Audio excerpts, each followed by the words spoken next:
আদায় করে বলছি আলহামদুলিল্লাহ। আরো জোরে বলুন আলহামদুলিল্লাহ। পাশাপাশি লাখো কোটি দরুদ ও সালাম বর্ষিত হোক প্রিয় নবী সরকারে দু আলম নবী আরবি নবী মুহাম্মদুর রাসূলুল্লাহ বলি সাল্লাল্লাহু আলাইহি ওয়াসাল্লামের উপর। তোমাদের জন্য বিশেষ অনুগ্রহ। সুবহানাল্লাহ। খনন করো বলো। বাবা বলে না, সন্তানও তো বুঝে না। সন্তান নিজের হাত দিয়া বাবার চেহারা থেকে ঘামগুলো মুছে মুছে দেয়। আর নবীর ব্যাপারে আল্লাহ তাআলা জানায়া দেয়, নবীর উম্মতেরা শোনো, নবী আমার হলেন রাহমাতুল লিল আলামিন। মোল্লার কাছে গিয়ে বলবে, ও পয়গম্বর, আপনার উপাধি তো কালিমুল্লাহ, আপনি তো আল্লাহর সাথে কথা বলেন। আজ একটু আল্লাহর সাথে কথা বলে বিচার তাড়াতাড়ি শুরু করার ব্যবস্থা করেন। আমি যে আয়াতে কারিমা আপনাদের সামনে তেলাওয়াত করেছি, আল্লাহ রাব্বুল আলামিন নবী আরবীকে গোটা বিশ্বের জন্য রহমত হিসাবে পাঠিয়েছেন কিংবা বানিয়েছেন। তবে যারা নাকি মুমিন, আল্লাহ তাআলা বলেন তাদের ব্যাপারে নবী আমার একটু আলাদা এবং স্পেশাল। বলেন না সুবহানাল্লাহ। মুমিনদের ব্যাপারে নবী আমার একটু আলাদা। এটা মুমিনদেরও বড় সৌভাগ্যের ব্যাপার। কারণ আল্লাহ রাব্বুল আলামিন বলেন, লাকাদ মান্নাল্লাহু আলাল মুমিনিন।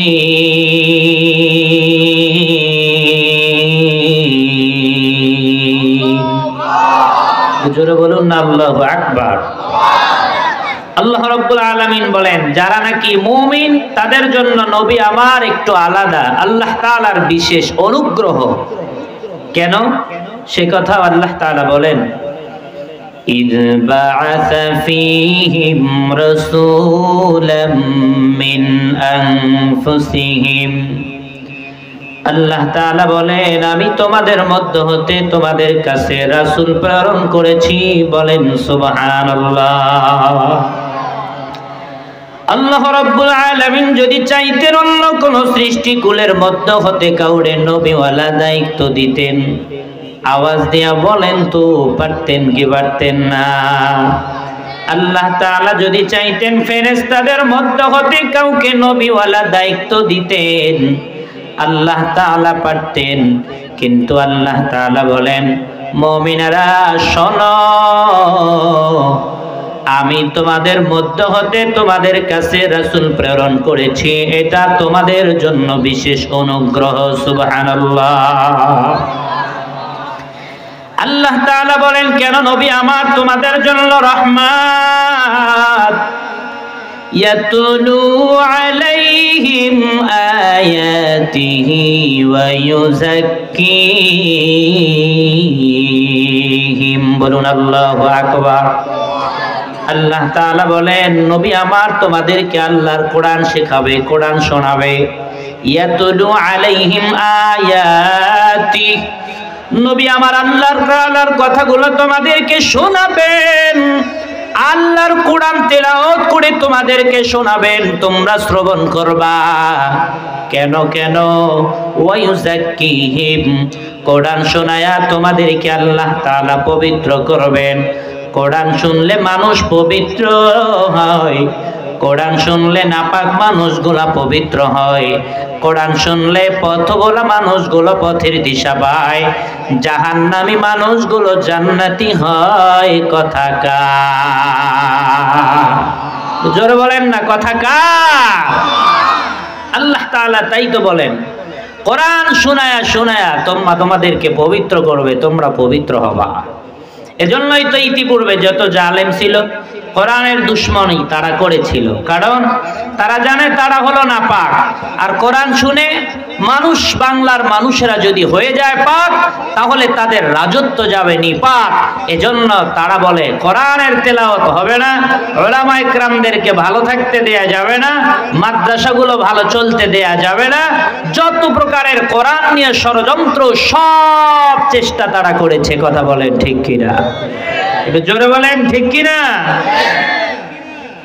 মনে করেন আমাদের রংপুর শহরের সবথেকে দামি মসজিদ অথবা ভিআইপি মডেল মসজিদ এ মসজিদের ইমাম সাহেবও যদি কোন রকম বাহির থেকে এসে তাড়াহুড়া করে 1 নাম্বারের কাজ সেরে দেখে সময় নাই, মসজিদ তো মডেল মসজিদ, ওযু করতে গেলে জামাতের সময় পার হয়ে যাবে, আর সময় যদি পার হয়ে যায় ইমামতি থাকবে না, ওযু সারা নামাজে দাঁড়ায় গেছে। ও আমার ছাত্র ভাইরা, বলেন যত বড় হুজুরেই হোক আর মক্কা মদিনার সুরেও নামাজ পড়াক, আপনারা যদি দেখেন ওযু সারা নামাজে দাঁড়ায় গেছে, আপনারা কি তার পিছনে ইক্তেদা করবেন?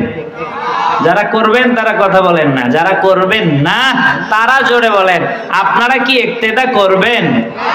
কেন? কেরাত ভালো, পাঞ্জাবি ভালো, চেহারা ভালো, মসজিদ এসি সব ঠিক আছে, ওর তো কি নাই? পবিত্রতা নাই। ঠিক কিনা জোরে বলেন? এজন্য ইতিপূর্বের জালেমরা জানে তারা হলো নাপাক, আর কোরআন শুনে মানুষ যদি হয়ে যায় মহাপাক, এদের রাজত্ব যাবে নিপাত। এজন্য তারা কোরআনের জন্য যত প্রকারের ষড়যন্ত্র করা দরকার সবই করেছে। ঠিক কিনা জোরে বলেন? আমার ভাইয়েরা, কোরআন শুনলে মানুষ পবিত্র হয়। আল্লাহ রাব্বুল আলামিন আরো বলেন, ইয়াতলু আলাইহিম আয়াতিহি ওয়া ইউযাক্কিহিম ওয়া ইউআল্লিমুহুমুল কিতাবা ওয়াল হিকমা। নবী আমার, আপনি তাদেরকে কিতাব শিক্ষা দিবেন, আপনি তাদেরকে হিকমত শিক্ষা দিবেন। কেন আপনি তাদেরকে কিতাব আর হিকমত শিক্ষা দিবেন? ওয়া ইন কানু মিন ক্বাবলু লাফি দালালিম মুবিন। ইতিপূর্বে তো তারা ছিল গোমরা, তারা ছিল পথভ্রষ্ট, এই কারণে তাদেরকে কোরআন শিখান। যারা গোমরা, যারা পথভ্রষ্ট, তারা কোরআন শিখলে পথের দিশা পেয়ে যায়। আমার ভাইয়েরা, যেই মানুষগুলোর কাছে কোরআনের দাওয়াত পৌঁছে না, যারা নাকি কোরআন গ্রহণ করেনি, আল্লাহর কালিমা গ্রহণ করেনি, কোরআনের বুঝ তাদের অন্তরের ভিতরে জাগার আগে তারা কেমন বড় পথভ্রষ্ট আর গোমরা ছিল, তাকায় দেখেন। এমন জালেম তারা ছিল, আপন পিতা হইয়া কলিজার টুকরা কন্যা সন্তানগুলোর মায়া ছেড়ে তাদেরকে তারা অকল্যাণ মেয়ে মনে করে, তাদেরকে অপমানজনক সন্তান মনে করে বাবারা সন্তান জীবিত কবরে দাফন করে দিত। সন্তান নিয়ে মরু প্রান্তরে যখন গর্ত খনন করতে যায়, সন্তান কান্না করে আর বলে, বাবা কেন তুমি গর্ত খনন করো বলো? বাবা বলে না, সন্তানও তো বুঝে না। সন্তান নিজের হাত দিয়া বাবার চেহারা থেকে ঘামগুলো মুছে মুছে দেয়। আবার সেই গর্ত খনন করা যখন শেষ হয়ে যায়, পাষাণ হৃদয়ওয়ালা পশুর মতো মানুষগুলো সন্তানের মায়া ভুলে যায়। ওই কন্যা সন্তানগুলারে টেনে হেঁচড়ে গর্তের ভিতরে ফেলাইয়া দেয়। সন্তানগুলো কান্না করে আর বলে, বাবা, ও বাবা, তুমি যদি বলো কোনোদিন আমি তোমার কাছে সন্তানের পরিচয় নিয়ে যাব না। ও বাবা, তুমি যদি বলো কোনোদিন তোমার কাছে আমি আর পোশাকের দাবি নিয়ে যাব না।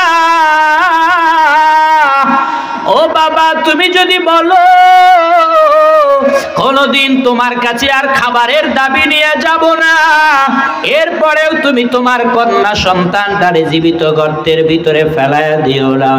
পাষাণ হৃদয়ওয়ালা মানুষ সন্তানের মায়া ভুলে এরপরেও গর্তের ভিতরে ফেলাইয়া দেয়। সন্তান বলে, বাবা, এলাকার মানুষ যদি আমারে হত্যা করত, কিংবা এলাকার মানুষ যদি আমারে গর্তের ভিতরে ফেলায় দিত, বাবা, তাতেও আমার কোনো কষ্ট হতো না, কারণ তারা তো আমার কেউ না। কিন্তু তুমি বাবা হইয়া তোমার সন্তানের মায়া ভুলে যখন গর্তের ভিতরে দাফন করো, এই কষ্ট সহ্য করার মতো ক্ষমতা তোমার কন্যার নাই। ভাইরা আমার, এরপরেও তারা সন্তানগুলারে জীবিত গর্তের ভিতরে দাফন করে দিত।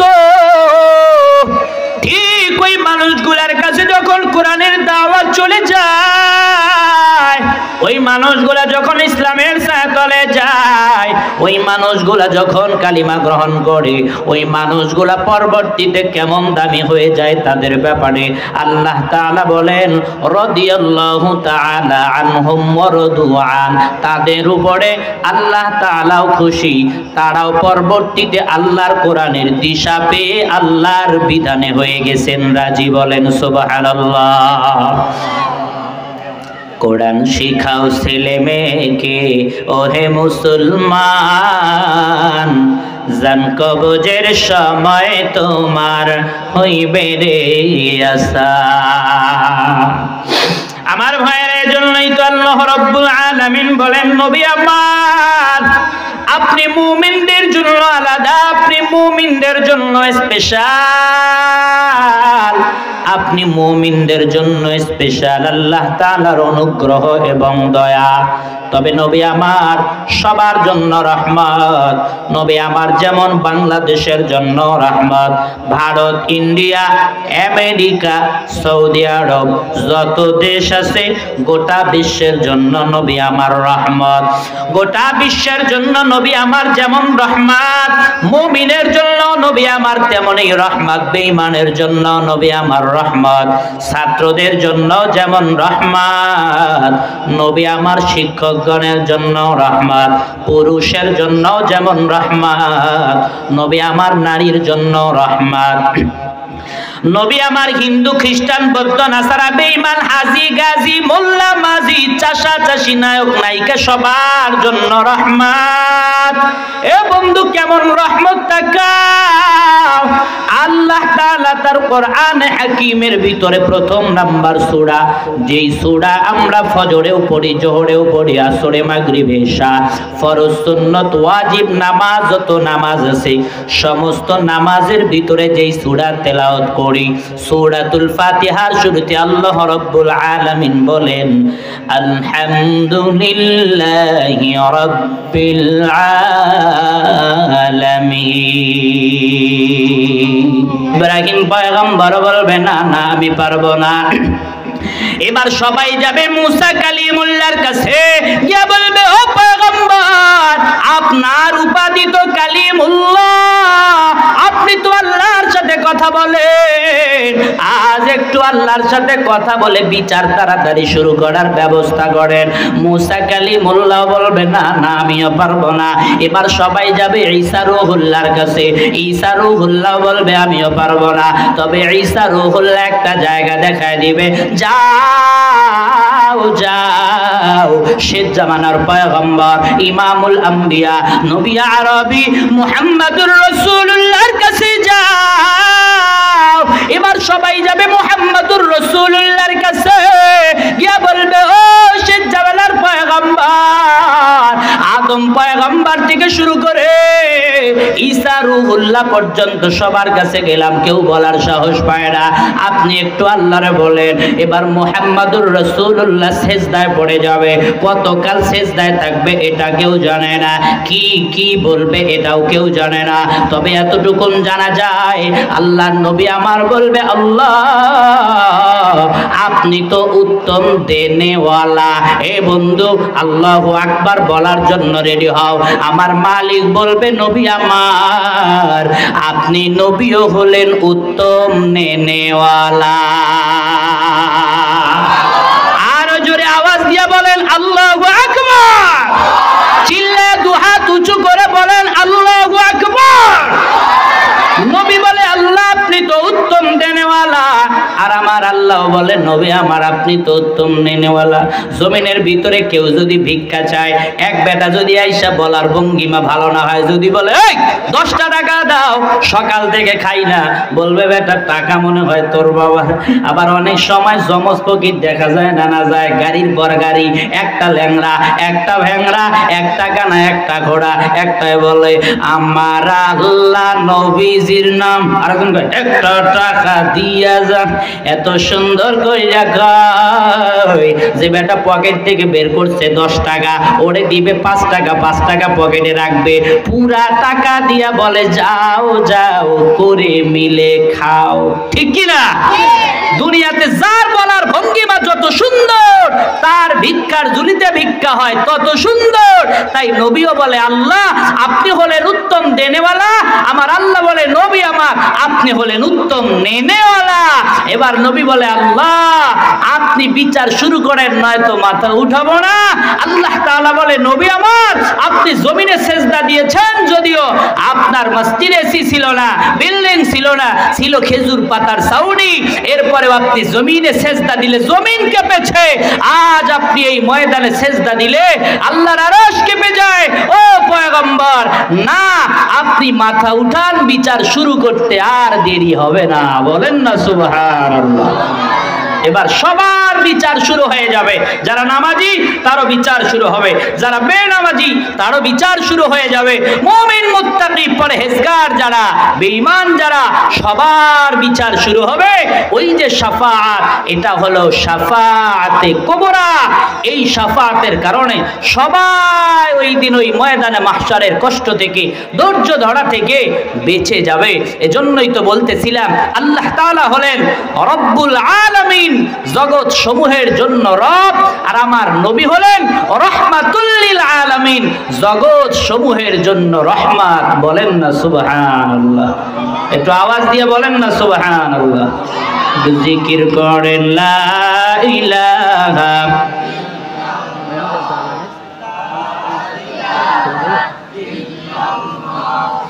লা ইলাহা ইল্লাল্লাহ, লা ইলাহা ইল্লাল্লাহু মুহাম্মাদুর রাসূলুল্লাহ। বলেন সাল্লাল্লাহু আলাইহি ওয়াসাল্লাম। যেই নবী উম্মতের জন্য এত মায়া, শুধু মুমিন নয় বেঈমানদেরও জন্য এত মায়া, সেই নবীর জন্য আমরা কি করেছি?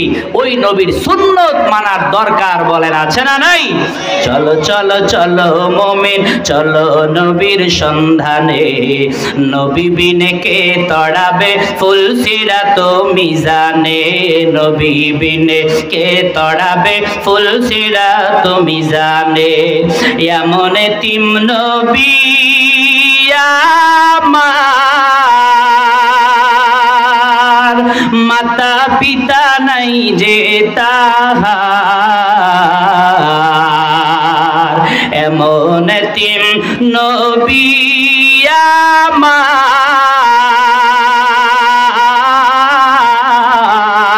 আমার, মাতা পিতা নাই যে তাহার। তারপরেও কত আঘাত করলো তারে বেঈমানে, নবী বিনে কে তড়াবে ফুল সিরাত মিজানে, নবী বিনে কে তড়াবে ফুল সিরাত মিজানে। লিল্লাহি তাকবীর। আমার ভাইয়েরা, আল্লাহ তাআলা আমাদের সকলকে সেই রহমতের নবীর প্রতি ভালোবাসা অর্জন করে নবীর পাশে জান্নাতে থাকার তৌফিক দেন। আমরা বলি আমিন। ওয়া আখিরু দাওয়ানা আলহামদুলিল্লাহি রাব্বিল আলামিন। আমরা উঠব না, নামাজ হবে। নামাজের পরে সেই কুয়াকাটা থেকে হযরত এসেছেন।